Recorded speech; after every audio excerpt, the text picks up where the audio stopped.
sors tout juste de Kaamelott, deuxième partie d'Alexandre Astier, et j'ai passé un excellent moment au cinéma. Déjà, c'était une séance assez spéciale parce que c'était blindé.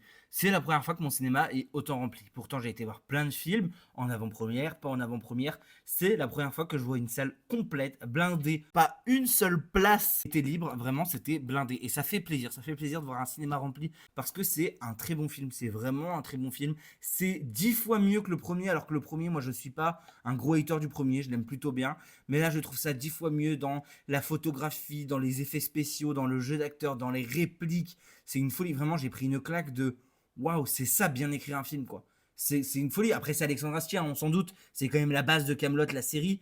Mais waouh, Astier est incroyable dans ses dialogues. Il est incroyable dans comment il va délivrer tel et tel sujet. Maintenant, moi, ma seule critique, c'est que le film fait 2h30 et que tu les sens à un certain moment passer. Je trouve surtout qu'il y a un vrai ventre creux au bout de 1h30 jusqu'à 2h, je dirais, où en fait, on enchaîne des quêtes. Parce qu'en fait, c'est ça le truc, hein, c'est des gens qui partent faire des quêtes. Et en fait, toutes ces quêtes-là, ouah, il y en a sur 4 ou 5 quêtes, je pense qu'il y en a 2 où j'en ai un peu rien à foutre. Et du coup, je fatigue devant le film. T'es un peu en mode, ouais, bah j'en ai un peu rien à foutre. Et du coup, t'as ce côté où, waouh, d'un coup, dès que tu vois une quête qui te passionne, c'est hyper marrant.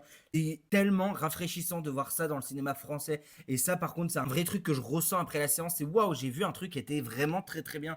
Et Kaamelott, deuxième partie, pour moi, c'est une vraie réussite. Petite mention spéciale au fait que Perceval n'est pas là, hein. C'était tout un truc dans la com où bah, Perceval n'a pas voulu rejouer son rôle et du coup, bah, ils ont dû l'intégrer autrement. Je trouve que c'est la meilleure intégration possible d'un personnage qui ne veut plus jouer dans le film. C'est absolument génial comment c'est raconté. En fait, si tu ne le sais pas, tu te dis pas tiens, le personnage là n'a pas voulu être dans le film. Tu te dis que c'est la suite logique de l'histoire et ça rend vraiment très très bien. C'est vraiment génial. Il faut voir Kaamelott parce que c'est une superbe expérience en salle.